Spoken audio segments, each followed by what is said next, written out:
Hello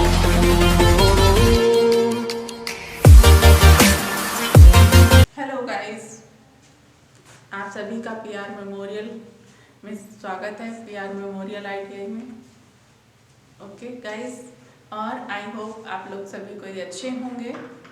आपका आज जो इस टाइम में आपके टॉपिक्स जो पढ़ा रही हूँ उनको सभी को आप लोग देखते होंगे, अच्छे से पढ़ाई करते होंगे। चलिए, अच्छा है। आशा यही करते हैं कि आप सभी वीडियो देखिए, उसके अलावा जो भी चीज़ें हैं वो आप हम लोगों के सहायक बने कि आखिरकार आप लोग कंटिन्यू करते रहेंगे, बताते रहेंगे कि हाँ, जो चीज़ें नहीं आ पा रही हैं उनके बारे में बताते रहिए। कंटिन्यू क्लास भी ज्वाइन कर रहे हैं बच्चे, अच्छा लग रहा है। जो आप लोग प्रयासरत हैं अपने पढ़ाई के उसमें, ये अच्छी बात है। चलिए, आज का जो टॉपिक है वायरिंग सिस्टम है। क्या चीज है? Wiring system.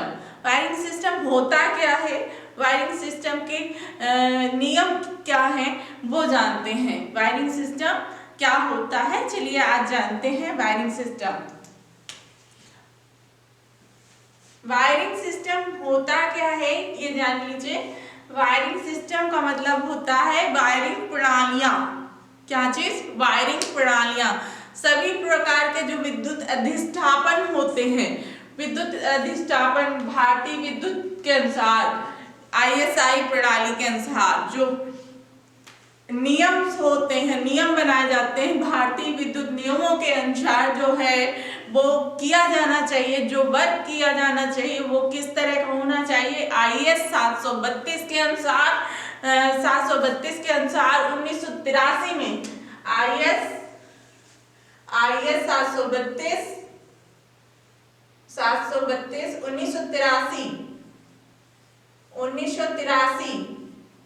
1983 के तहत क्या नियम लागू हुए हैं, ये जानना चाहिए कि किस तरह के नियमों के द्वारा सभी प्रकार के जो पदार्थ हैं, फिटिंग्स हैं और उपस्कर हैं, मतलब कि आदि तरह के जो मानक निर्धारित किए गए हैं। क्या चीज? मानक निर्धारित किए गए हैं। ऐसे जो पदार्थ होते हैं उन जो इन नियमों के नियम के तहत नहीं आते हैं, जो इस नियम के तहत नहीं आते हैं, उनका निर्धारण एक सक्षम अधिकारी के द्वारा किया जाना चाहिए। किस तरह किया जाना चाहिए कि विद्युत अधिष्ठापन में के उचित कार्य, जो विद्युत अधिष्ठापन के उचित कार्य होते हैं, उचित कार्य करने के लिए और उनकी सुरक्षा के लिए, और किस चीज, इन सब चीजों, विद्युत की सुरक्षा के लिए कि कौन सी आवश्यकता के अनुसार कार्य प्रणाली अच्छी होगी। जो एक अच्छी कार्य प्रणाली का होना जरूरी होता है, आवश्यक है। तो विद्युत अधिष्ठापन सुरक्षित जो होता है, विद्युत अधिष्ठापन में सुरक्षित व साफ सुंदर बनाने के लिए, विद्युत अधिष्ठापन को किस तरह से साफ सुंदर या किस तरह से, मतलब कि उसको स्वच्छ बनाने के लिए यह कार्य एक ऐसे व्यक्ति को किस तरह से, एक ऐसे व्यक्ति को की देखरेख में होना चाहिए जिसको राज्य सरकार द्वारा मान्यता मिली हो, प्राप्त हुई हो। समझ में आए? ऐसे शख्स को देना, ऐसे व्यक्ति को देना चाहिए ये सब चीजें कि जिसको सरकार के द्वारा प्राप्त, मतलब कि सरकार के द्वारा मान्यता प्राप्त हो, ऐसे व्यक्ति को की देखरेख में ये सारी चीजें होनी चाहिए। किसी स्थान विशेष पर उचित प्रकार की वायरिंग का चुनाव करने के लिए निम्नलिखित बातों को ध्यान में रखना चाहिए। क्या करना चाहिए? निम्नलिखित बातों का हमें ध्यान रखना चाहिए। कैसी बातें ध्यान में रखनी चाहिए? चलिए बताते हैं। आप लोग सारी चीजें नोट डाउन करते चलिए ध्यान से, क्या क्या जरूरी है। ठीक है, वायरिंग आपका जो है सिस्टम वो ड्यूरेबिलिटी के अनुसार होना चाहिए। इसका मतलब क्या हुआ, स्थायित्व। स्थायित्व राइट करिएगा, स्थायित्व, हिंदी में स्थायित्व लिखिए, स्थायित्व में राइट करिए। स्थायित्व क्या चीज है, वायरिंग के लिए जो पदार्थ, वायरिंग के लिए जो पदार्थ, चाहे वह तार हो या अन्य सामग्री, वह टिकाऊ मौसम परिवर्तन के अनुसार, वह टिकाऊ मौसम परिवर्तन से अप्रभावित होना चाहिए, अप्रभावित होना चाहिए। इससे जो अपनाई जाने वाली, इससे जो अपनाई जाने वाली जो चीजें हैं, अपनाई जाने वाली जो वायरिंग पद्धति है, वायरिंग पद्धति भी मतलब इसी के अंतराल दीर्घायु तक होगी। रिपीट कर रही हूँ, राइट करिएगा। वायरिंग के लिए जो पदार्थ, वायरिंग के लिए जो पदार्थ, चाहे वो तार हो या अन्य सामग्री, वह टिकाऊ और मौसम के परिवर्तन से अप्रभावित होना चाहिए, प्रभावित ना हो, अप्रभावित होना चाहिए। इससे अपनाई जाने वाली वायरिंग पद्धति भी दीर्घायु होती है। जो वायरिंग पद्धति होती है उसकी दीर्घायु होती है, वो ज्यादा लंबे समय तक चलती है, अच्छी चलती है। ठीक है, ये आपका स्थायित्व है, ये ड्यूरेबिलिटी। सेकंड पॉइंट राइट करिएगा, safety. Second point safety write करिए। Second point safety. सेफ्टी क्या चीज है, वायरिंग शुरू करने से पहले, वायरिंग शुरू करने से पहले सुरक्षा का ध्यान देना बहुत जरूरी है। वायरिंग करने से पहले सुरक्षा का ध्यान देना बहुत ही आवश्यक होता है। ऐसा न होने पर वायरिंग में दोष, वायरिंग में क्या होता है, वायरिंग में दोष विकसित होने लगते हैं। क्या होने लगता है, वायरिंग में दोष विकसित होने लगेगा, उससे जोखिम उठाना पड़ जाएगा, खतरा बढ़ जाएगा, खतरा बढ़ जाएगा और बढ़ जाता है, जिससे कि उचित भू संपर्कता के साथ की गई जो कंड्यूट वायरिंग होती है वो सुरक्षित रहती है। क्या, कंड्यूट वायरिंग सुरक्षित रहती है। और जैसे कि आपको अर्थिंग के बारे में मैंने पहले जो चैप्टर पढ़ाया, अर्थिंग, तो वो भी अनिवार्य, इसी वजह से अर्थिंग आपका हो चुका है कंप्लीट। अब वायरिंग चल रहा है तो अर्थिंग की भी विशेषता जानते जाइए और वायरिंग की भी। और यदि वायरिंग कर रहे हैं तो उसके पहले आपको सबसे ज्यादा जरूरी होती है खुद की सेफ्टी, और जहाँ कर रहे हैं वहां के लोगों के लिए, सबके लिए सेफ्टी की जरूरत सबसे फर्स्ट होता है, मस्ट होता है।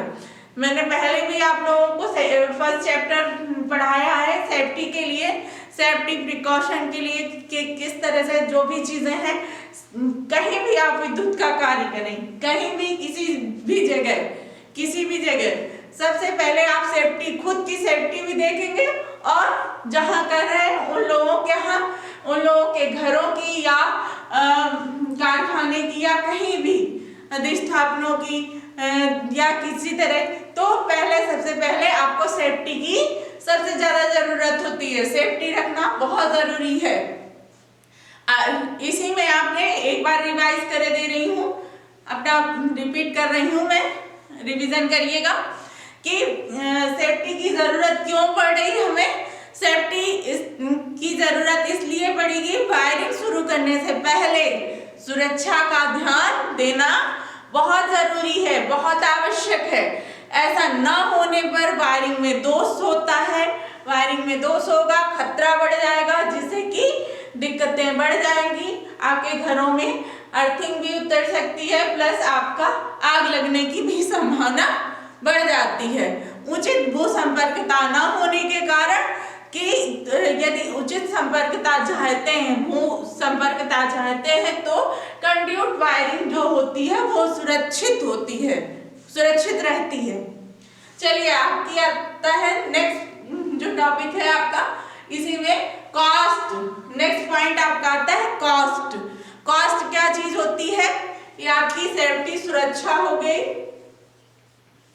सुरक्षा। आपका कॉस्ट का मतलब मतलब होता है व्यय, कॉस्ट का मतलब होता है व्यय। राइट करिएगा, कॉस्ट का मतलब हुआ व्यय। व्यय क्या चीज है? स्थान विशेष की आवश्यकता, स्थान विशेष की आवश्यकता अनुसार हम मतलब कि जो वायरिंग प्रणाली है उसका चुनाव करना चाहिए। चुनाव करने के बाद में भार की आवश्यकता के अनुसार केबल इत्यादि उचित साइज चुनकर फालतू व्यय कम किया जा सकता है। उचित चीजों को लेकर, अच्छी चीजों को लेकर और उसी एक लेआउट बनाते हैं। फिर उसके बाद में क्या करते हैं, इंस्टॉलेशन प्लान बनाते हैं। जिस हिसाब से यदि हम पहले लेआउट बनाया फिर उसके बाद में उसका इंस्टॉलेशन प्लान बनाया, तो उस अनुसार जिस हिसाब से हम बनाते हैं फिर उसके बाद में विशेष तौर पर जो वायरिंग प्रणाली होती है उसका अच्छी वायरिंग प्रणाली का चुनाव करते हैं। चुनाव करने के बाद भार की जो आवश्यकता होती है उसके अनुसार केबल चूज करते हैं कि किस तरह का केबल अच्छा होगा, अच्छी क्वालिटी का होगा। उसके अलावा उसकी लागत कम होगी, उसी अनुसार उसका साइज चुनते हैं। जिस हिसाब से इस तरह से चुनाव करेंगे तो उसमें हमारा व्यय कम होगा और उसमें हमारी अच्छा व्यय हिसाब से कर पाएंगे। ठीक है, ये होता है आपका कॉस्ट। ये आपका ड्यूरेबिलिटी हो गया, स्थायित्व, सेफ्टी हो गई, कॉस्ट हो गया। आपका अपीयरेंस का मतलब क्या हुआ? प्रदर्शन। अपीयरेंस का मतलब क्या हुआ? प्रदर्शन। नोट करिएगा, अपीयरेंस का मतलब होता है प्रदर्शन। नोट करिए, इसमें प्रदर्शन है क्या चीज? प्रदर्शन वायरिंग में क्या चीज है? प्रदर्शन का मतलब कुछ चीजें समझ सकते हैं। जिस भवन की वायरिंग करना है हमें, जिस भवन की वायरिंग करना है उसकी जो भव्यता है, जो जिस भवन की हमें वायरिंग करना, भवन हो या कोई भी इमारत हो, वहां पे यदि वायरिंग कर रहे हैं, वायरिंग यदि की जा रही है तो उसमें उसकी भव्यता मतलब कि सुंदरता, आकर्षण की भव्यता मतलब कि उस हिसाब से भव्यता के अनुसार वायरिंग का चुनाव कर फालतू व्यय कम करते हैं। मतलब भव्यता का चुनाव करते हैं कि भव्यता के अनुसार वायरिंग का चुनाव करते हैं ताकि भवन में सुंदर दिखे, भवन सुंदर दिखे। प्रदर्शन जो मतलब कि वायरिंग की जा रही है, वायरिंग भी सुंदर दिखे। इमारत के अनुसार, कोई भी इमारत है, इमारत के अनुसार यदि हम वायरिंग का चुनाव करते हैं,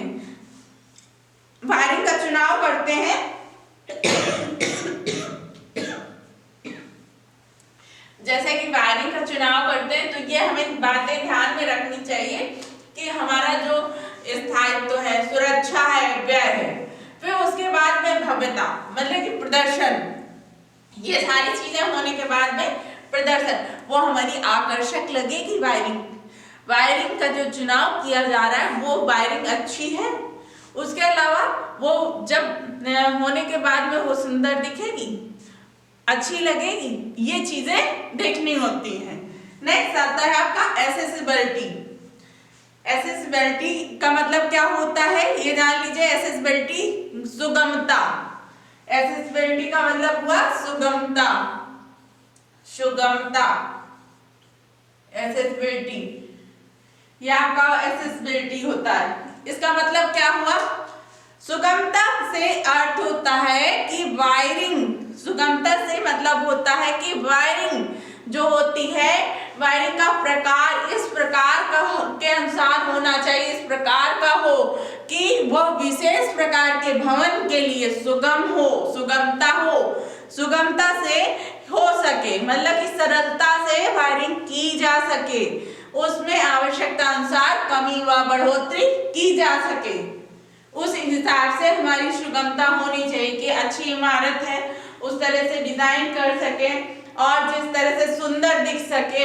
उसके अलावा वो हमारी भी मतलब कि ज़्यादा कॉस्टली ना हो, उसके अलावा सुरक्षा भी प्रदान करनी है हमें और आपका स्थायित्व भी प्रदान करना है। उसके अलावा जो सुगम है, सुरक्षित तौर पर हो और सरल डिजाइन से हो और अच्छी बन सके। इन सब चीजों का हमें ध्यान देना पड़ता है। यहाँ तक आपका सुगमता इसलिए होती है। उसके अलावा चलते हैं क्या क्या चीजें हैं जो देखिए आपका नेक्स्ट पॉइंट आता है, नेक्स्ट चीज टॉपिक आता है रूल्स ऑफ वायरिंग। वायरिंग के नियम, रूल्स ऑफ वायरिंग नोट करिए। रूल्स ऑफ वायरिंग नोट करिए, रूल्स ऑफ वायरिंग। वायरिंग क्या होती है, जरा वायरिंग के बारे में जान लीजिए। मतलब कि वायरिंग के नियम क्या होते हैं, ये तो आपने जाना कि क्या क्या चीजें होनी चाहिए वायरिंग करते समय, हमें क्या क्या चीजों को ध्यान में रखना चाहिए। अब आपका है रूल्स ऑफ वायरिंग। वायरिंग के जो नियम हैं वो कौन कौन से हैं नियम, उनको जान लेते हैं। वायरिंग की शुरुआत करते समय निम्नलिखित साधारण नियमों को ध्यान में रखना चाहिए। साधारण नियमों को हमें ध्यान में रखना चाहिए। वो कौन से साधारण नियम होने चाहिए? ISI के अनुसार, ISI के अनुसार हमें किन बातों का ध्यान रखना चाहिए, सभी के फुल फॉर्म बता दिए गए हैं।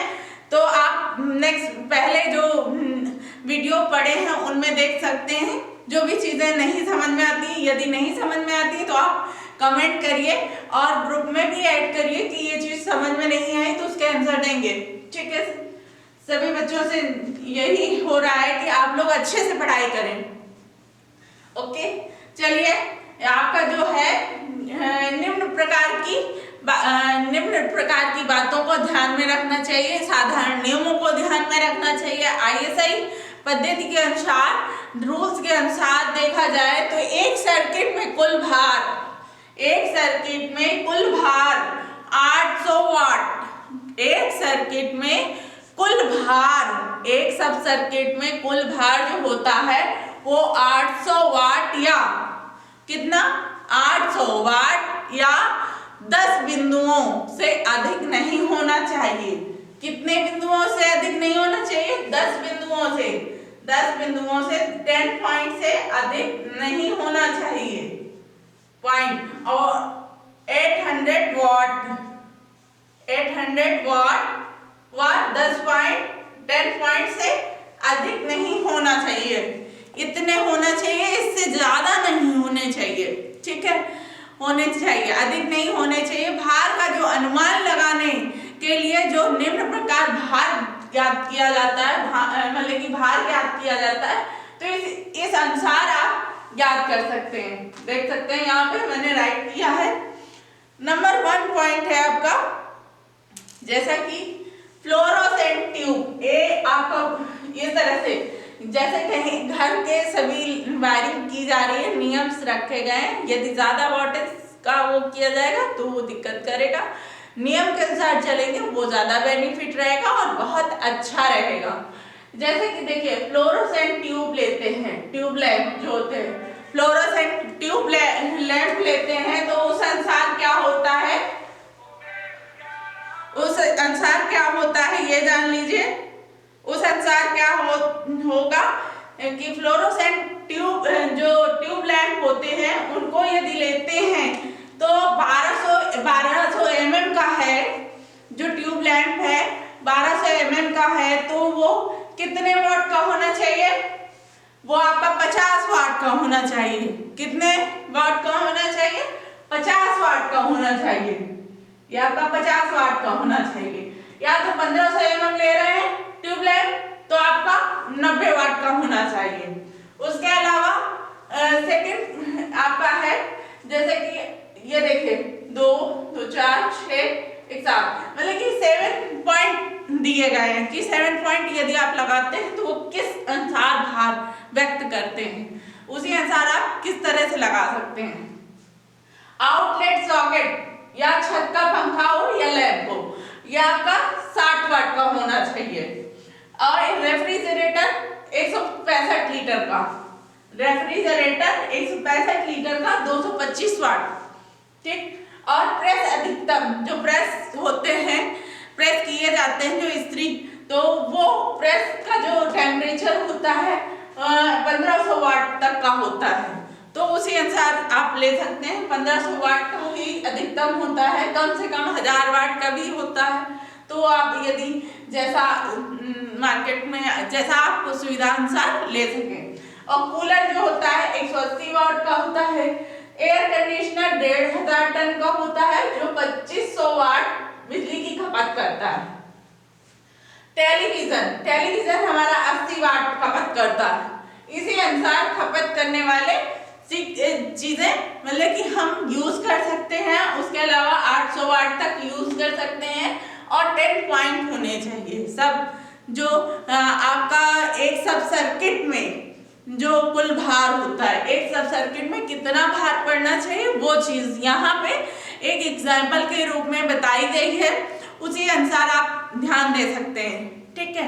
अब सेकंड रूल, आपका सेकंड रूल है मतलब कि ISI के अनुसार ही एक पावर सब सर्किट में अधिकतम भार, बहुत अधिकतम भार देखा जाए तो सेकंड रूल है कि यदि एक सब सर्किट में अधिकतम भार देखा जाए तो अधिकतम भार, बहुत अधिकतम भार देखा जाए तो 3000 वाट या 2 बिंदुओं से अधिक नहीं होना चाहिए। कितना होना चाहिए? अधिकतम में क्या होगा? अधिकतम सब जो एक सब सर्किट होता है, एक पावर सर्किट, ये आपका पावर सर्किट है, ये सब सर्किट है, ये सब सर्किट है, ये सब सर्किट है, ये पावर सर्किट है, पावर सर्किट, ये पावर सर्किट है। एक पावर सर्किट में सब अधिकतम जो मतलब कि सब सर्किट है, एक पावर सब सर्किट में अधिकतम भार कितना होना चाहिए? अधिकतम भार होना चाहिए आपका 3000 वाट या 2 बिंदुओं, 3000 वाट आपका 3000 वाट या 2 पॉइंट। इसमें देखिए उसमें 800 वाट था तो 10 पॉइंट आप कर सकते थे, इसमें 3000 वाट है तो 2 पॉइंट ही कर सकते हैं, 2 पॉइंट ही देख सकते हैं, ठीक है। 2 पॉइंट, ये आपके इससे अधिक नहीं होना चाहिए, इससे अधिक बिल्कुल भी नहीं होना चाहिए, इससे अधिक बिल्कुल भी नहीं होना चाहिए रूल्स के अनुसार। थर्ड रूल है आपका, थर्ड रूल राइट करिएगा। परिपथ के भार के अनुसार मुख्य स्विच, मेन स्विच व वितरण बॉक्स, डिस्ट्रीब्यूशन बॉक्स की क्षमता का निर्धारण करना चाहिए। क्या क्षमता का निर्धारण करना चाहिए? तो किस तरह से क्षमता का निर्धारण करना चाहिए कि परिपथ के भार के अनुसार मेन स्विच व वितरण बॉक्स की क्षमता का निर्धारण करना चाहिए। फोर्थ रूल आता है, फोर्थ रूल में लिखिएगा, विद्युत अधिष्ठापन में प्रयुक्त केवल नमी, उच्च तापमान, रासायनिक भाप व क्षरण से मुक्त होनी चाहिए। किससे मुक्त होनी चाहिए? नमी से, उच्च तापमान से, रासायनिक भाप स्टीम से और क्षरण से मुक्त होनी चाहिए। इसलिए केबल की जो सुरक्षा है, केबल की सुरक्षा के लिए उपयोग किए गए हैं। कैसे उपयोग किए गए हैं? जैसे सभी धातु के आवरण अच्छी प्रकार से अर्थ होने चाहिए। किस तरह से? सभी प्रकार के जो है आवरण, धातु के जो आवरण है वो अच्छी प्रकार से अर्थ होने चाहिए, अर्थ होने के अलावा जिसे क्षरण धारा का खतरा नहीं होता है, जिससे कि क्षरण धारा का खतरा नहीं होता है। और नेक्स्ट पॉइंट लिखिएगा, इसमें रूल, घरेलू वायरिंग में वॉल सॉकेट अर्थ पिन वाली होनी चाहिए और यह पिन सही तरीके से अर्थ तार द्वारा अर्थ होनी चाहिए। नेक्स्ट पॉइंट लिखिएगा, अर्थ कंटिन्यूटी चालक या न्यूट्रल पर स्विच या फ्यूज नहीं लगना चाहिए। क्या नहीं लगना चाहिए? न्यूट्रल पर स्विच और या फ्यूज नहीं लगाना चाहिए। नेक्स्ट पॉइंट लिखिए, फेस तार को फ्यूज या एमसीबी के द्वारा सुरक्षा देनी चाहिए और आगे जो है इसको स्विच द्वारा नियंत्रित करना चाहिए। नेक्स्ट पॉइंट लिखिएगा, नेक्स्ट नियम जो इसी रूल्स के अनुसार है, आईएसआई के अनुसार, पंखे या प्रकाश बिंदु की ऊंचाई जमीन से 2.75 जमीन से जो ऊंचाई होनी चाहिए 2.75 मीटर अर्थात 9 फुट से कम नहीं होनी चाहिए। 9 फुट से कम नहीं होनी चाहिए। नेक्स्ट पॉइंट लिखिएगा, यदि लकड़ी के राउंड प्लग जो होते हैं, राउंड ब्लॉक काम में लिए जाए तो उन्हें 2 पेंचों द्वारा कसना चाहिए। कितने पेंचों द्वारा कसना चाहिए? 2 पेंचों द्वारा कसना चाहिए यदि लकड़ी के लिए जाते हैं तब। प्रत्येक उप परिपथ में सब सर्किट पृथक रूप से फ्यूज या एमसीबी द्वारा सुरक्षित होने चाहिए। प्रकाश व शक्ति परिपथ की वायरिंग पृथक रूप से होनी चाहिए। उसके अलावा कई तरह की इसी तरह से जो भी आपके होंगे मध्यम वोल्टेज कई प्रकार से होते हैं। आप इतना समझ लीजिए, कच्चे वाले मतलब गैस हो गए, स्टोव हो गए, सिंक हो गई, तो ये हो गया। तो इस तरह से हो गए। तो इस तरह से चीजें आवश्यक होती हैं। उसके अलावा आप देखिएगा, यदि किसी मोटर की वायरिंग की गई है तो उसका जो स्विच है वह स्टार्टर ऑपरेटर की आसान पहुंच से होना चाहिए। जो ऑपरेट करने वाला होना चाहिए वो आसान होना चाहिए, पहुंच में होना चाहिए कि पहुंचा जा सके। यदि किसी भवन में 3 फेस या 4 तार प्रणाली का प्रदाय है तो भार का वितरण प्रत्येक फेस पर बराबर होना चाहिए और 3 फेजों को लाल, पीला, नीला रंग दर्शाया जाना चाहिए। किस तरह से रंग दर्शाना चाहिए? लाल, पीला, नीला रंग दर्शाया होना चाहिए। न्यूट्रल को काले रंग से और अर्थात अर्थ तार को आजकल हरे रंग से दर्शाया जाता है। ठीक है। और इसी तरह से देखा जाए, कब्जे वाले धातु बोर्ड होते हैं, जो धातु बोर्ड बने होते हैं वो सीट से बने होते हैं। किस चीज के बने होते हैं? सीट के बने होते हैं। इनकी सीट 2 mm मोटाई की होती है। इनकी जो सीट होती है वो 2 mm मोटाई की होती है। इनका जो कवर होता है वो कब्जे के साथ लगा होता है, जिसे खोलकर आसानी से अंदर की वायरिंग की जा सकती है व निरीक्षण मतलब कि चेक भी किया जा सकता है। इस प्रकार के बोर्डों में तारों, केबलों का जो प्रयोग होता है वो निकास जो होता है वो पीवीसी के बुशों द्वारा होना चाहिए। यह बॉक्स अच्छी तरह रेग या बोल्ट या रावल प्लग द्वारा या लकड़ी की गिट्टी के द्वारा दीवार में लगना चाहिए और बॉक्स 2 अर्थ वायर से जुड़े होना चाहिए। ये सारे रूल्स होने चाहिए।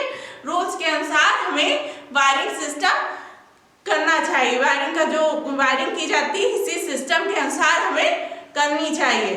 चलिए, आपकी ये जो रूल्स है और जो वायरिंग सिस्टम जो ध्यान देने वाली चीजें थी वो आपकी जरूरी थी, तो ये आपका कंप्लीट होता है।